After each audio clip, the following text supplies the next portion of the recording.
All right, let us begin episode 2 of the Circus Slideshow. Here we are at the Empire Control Room. This was a graphic they had on display, and it's a pretty cool one. And if you were wondering where Waldo was, he was at our show at the Empire Control Room. There he is, with Patrina Borders, not Carmen Valerio. All right, here, wow, a bunch of shots, a fleet of whiskey. Whoever ordered this, I hope you paced yourselves, because, okay, you didn't. You clearly did not pace yourselves. There's Mario in a tiger outfit pouring Lucky Charms on a pimp. John Dawkins having trouble keeping those shots down, it looks like.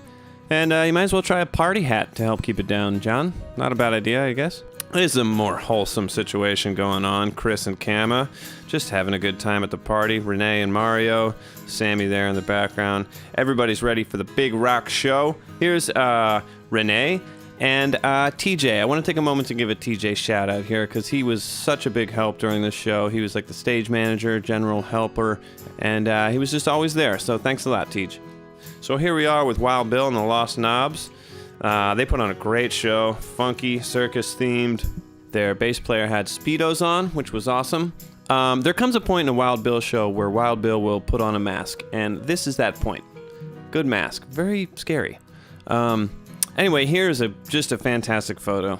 Radial blur, stand-up bass, a lot of good colors. What could go wrong? Anyway, before we move on to the full service photos, I did want to give a shout out to Wild Bill's drummer, because this is a great photo, and photos of drummers are always underrepresented. It's hard to get those photos, but photographer Barry Dalton, who took a lot of these photos, is always able to get some great photos of the drummers. So anyway, let's move on to the full service set. Here we are. Here's me coming out. Very pumped to see everyone so excited. Here I am doing my Arsenio Hall whoop, whoop, whoop, whoop, whoop. You know it works best with a purple fuzzy on your wrist. Anyway, moving on, here is Smell saying hello to everybody with his microphone sash, which he recently started using. Looks great. And I like the straw hat, bud. Nice. I love this photo because I love the two things in it. Bonesaw's Les Paul and Vitali. So nothing really more to say about that, but this is just us getting the set started. And here's another sweet shot of Bonesaw's Les Paul. I'm not even going to pan up to his face. I'm just going to zoom in. There we go. Beautiful guitar. And here's Bonesaw's face. I'll give it to you. Looking great with his ringleader, top hat, and costume on, tongue out. Nice job. Oh, and look at that. Sweet bend. Excellent bend, dude. And there you're mean mugging. You're just getting in the zone. I know how it is. And sometimes you just got to wipe off your face. Working hard up there. It ain't easy being the saw. All right, we'll do a little montage of me right now. Here I am singing. Here I am making a dumb face. Here I am singing. Here I am singing. Oh, this is getting boring. Here I am just not singing. And finally getting to focus on some drumming. Ooh, I'm making sort of a Vitali-ish face there. All right, time for a Smell montage. Here is Smell. I don't think he's singing, actually. It looks like he is, but he's doing the eyes closed, feeling the music, getting deep inside it pose. Here he is just concentrating, doing some bongo work. Or is he doing some tambourine work? You never quite know with Smell. He has a lot of stuff going on. Here he is about to play some xylophone, or technically it's called a bell set, I believe. And here he is doing some very light, gentle tambourining. You know, the art of tambourine does not always call for aggression, speed, and intensity. Sometimes it just calls for holding it and doing a little rattle here and there. And in this photo, Smell is really dialing it in. There, Smell is definitely singing. He is executing probably a low to mid-range harmony, which is where he typically sits. Time for the Sunny montage. This is just a fantastic photo. The projection lights are beautifully overlaid onto Sunny's exquisite human figure. Here is Sunny doing some finger picking, maybe some slapping, but let's zoom in and take a look at that whip. It's not all the time that you see a bass player on stage with a whip, so get your fill, everybody. There's another shot of Sunny laying off the slapping for a moment and laying down what appears to be just a sweet whole note. And look at him here. I gotta say, Sunny, you're dressed up as a lion tamer, but you kind of do look like a lion. Or a tiger, or definitely somebody in the big cat family. Something about the character, your face, and your mustache, your eyes, your nose, pretty much everything. And that's not a diss, it's a huge compliment. Cats are the best. Okay, so here we are just rocking out. rock signs in the air, phones in the air, fists in the air. Actually, I don't see any fists, but anyway. So here, I had some problems with my drum set. There was no rug at the venue, so all my drums were kind of sliding away from me, and all the cymbal stands and whatnot. So I put out an APB to the staff at the venue and audience members in general, asking if there was a cinder block that I could use somehow to hold my drums in place. And lo and behold, the next song, the stage manager from the venue came up with a cinder block. So here, he's giving it to Bonesaw, and Bonesaw passed it off to Sonny. Little cinder block assembly line in the middle of our set, no biggie. And I'm accepting it. Whoa! It might be a little bit of trouble, a little heavier than I thought. But I did get it safely, and I went over and tried to fix the problem, put it behind my hi-hat stand, and it actually worked, sort of. Not really, but let's stay positive. Getting back to the rock show, here's a great shot of the crowd. I see Daisy, Kelly, and that's Lars, I think, in the yellow shirt. Nice to have you up there, buddy. This is when we played Megadeth, Holy Wars, The Punishment Due. And what a great shot this is, a great perspective of the red flying V. Here, Bonesaw, it looks like he might be gearing up for the solo. Yep, that's the face of concentration and execution. And here is the face of, phew, I was able to do it, I rocked it, and now I'm gonna kick out my foot and just have a blast. And don't let people tell you that Sonny cannot headbang, or does not headbang. He can, and he does, when it's appropriate. It's not always appropriate, though, but for a Megadeth song, it is. And Sonny here is just nailing it. And so are me and Smell. Although this, to be honest, I think is not from the Megadeth song, because Smell was not playing bongos. There's no room for bongos on a Megadeth song, let's be honest. Back to Megadeth, here's Bonesaw singing. I thought it was cool how he kind of did a little bit of Dave Mustaine's voice, but did his own voice too. He actually sounded better than Dave Mustaine, I think. No offense, Dave. But people seem to really feel this Megadeth cover. Thanks for going along with us, you guys. Afterwards, or somewhere along the line, we brought up our old bass player, Sam Marshall, aka Tidy, and he played a couple tunes with us. Some good shots here, and it was great to have him up there. When we first started playing with Tidy, he was like 19, and now he's like 28, 30, 32, maybe? I don't know. He's all grown up. But thanks for coming out, Tidy. That was a blast. So we brought up Tidy. We also brought up a lot of other guests. Here is Sasa doing the intro to the song Bonesaw. She gave a great, Bonesaw is ready. It was even better than that, although I have to say, mine was just pretty good right there. But we also brought up John Adams from Chicago. He did a little percussion while Smell did his cover of Bob Marley's I Know a Place. And John was really feeling it. I told him to do a lot of cowbell work. And here Bonesaw is probably telling him what a great percussive duo they are. And here is Stefan the kazooologist Stroud, and he is wearing the greatest wig I've ever seen. Nicely worn. And the kazooologist always comes up and does the kazoo intro from trumpets when he's available. He's not always available. Gotta catch him. But here he is starting the crowd off to trumpets. And man, everybody got amped. He knows how to pump up the crowd. And he knows how to pump up Bonesaw, apparently. Anyway, it was a great show. Here is pretty much the end of it, and Smell and I are thanking the crowd, basking in the glow. And up after us was the band Freebleeder. Here is John, our main man. That's Chris, our other main man. And their drummer was awesome. He is obviously going nuts here, animal style. And here he is getting his Teen Wolf on with those glowing yellow eyes. That looks awesome. And by the way, thanks, man, for lending me those cymbal felts. They came in very handy. Inside drummer comment. Anyway, moving on. We're going to move on now to the next morning, Saturday morning after this show. We had a red team, blue team soccer match. So here's the deal. In the band, we're divided into blue team and red team. Blue team is myself and Smell. Red team is Bonesaw and Sonny. We play a lot of 2-on-2 soccer, and that's how we divide it up.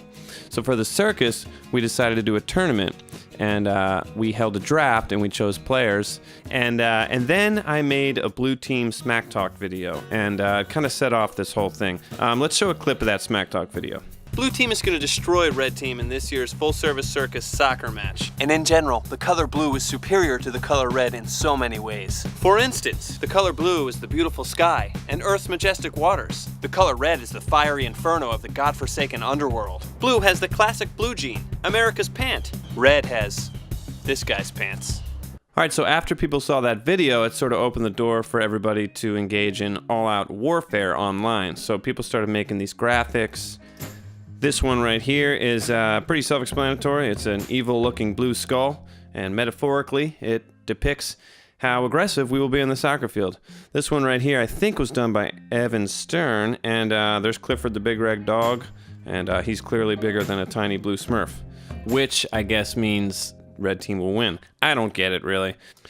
This one, I do get. Blue, shark. Red, blood. Shark attacks, and blood happens. Easy.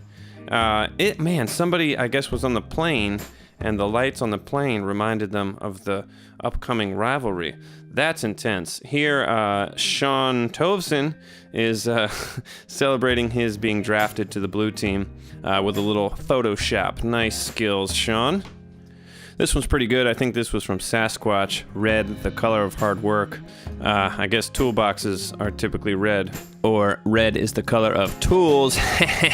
Burn! Red team superheroes. I guess there's a lot of them. Although there was a little bit of a dispute about whether one could include the Hulk in a poster of red team superheroes because, let's face it, he's green. We don't know what's going on here. Maybe there was like a couple episodes or whatever where he was red, but he's green. Anyway.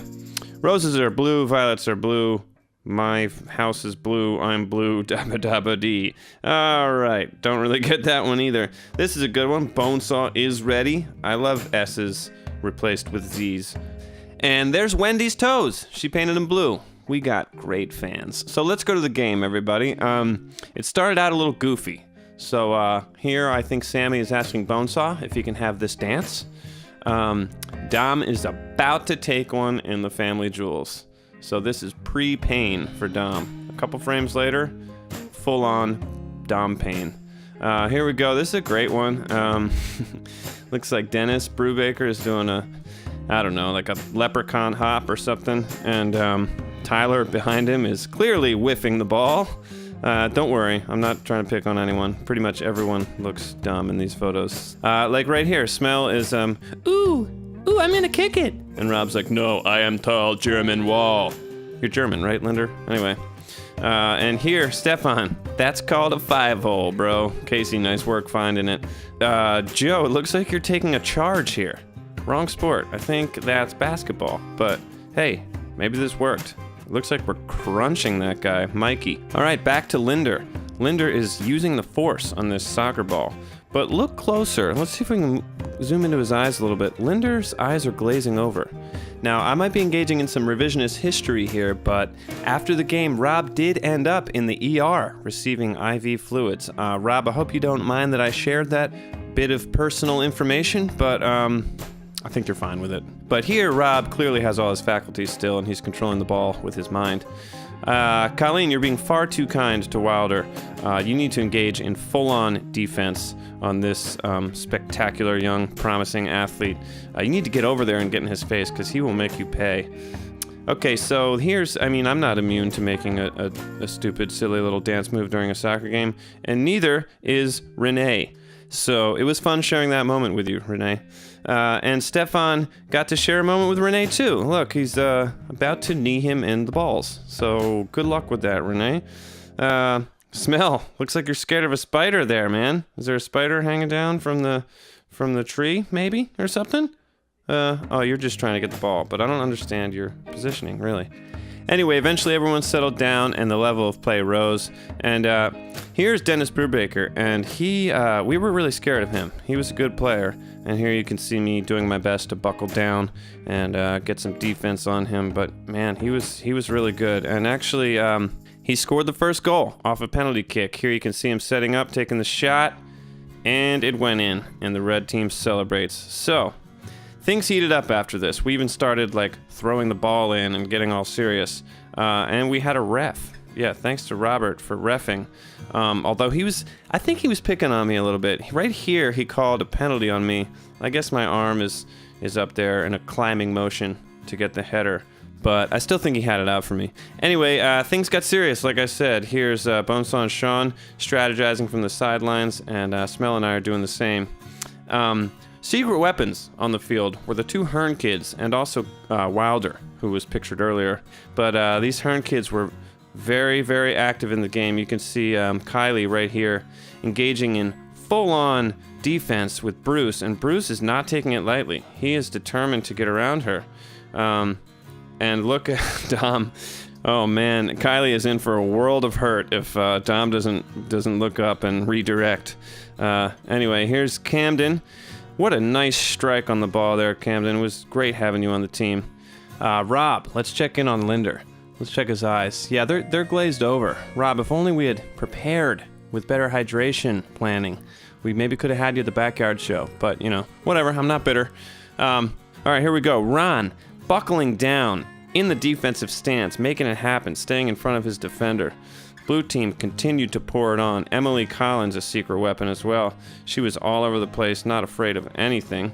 Not that, like, I'm saying she should have been because she's a girl. It wasn't like that. If she was a guy, I would have said she's not afraid of anything either. So, lay off me. I'm just trying to give a compliment. Dom and the kazooologist sandwiching Bonesaw. This is blue team. This is our attitude.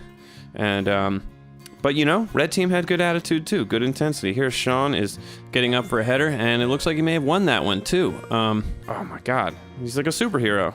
That's a sweet action shot. And another good one here of Bonesaw. So they were pouring it on, and but we were too. Here's Dom again. Here's me. Oh, I love this series. Okay, I'm like, I got Bonesaw on me. I'm gonna get this ball.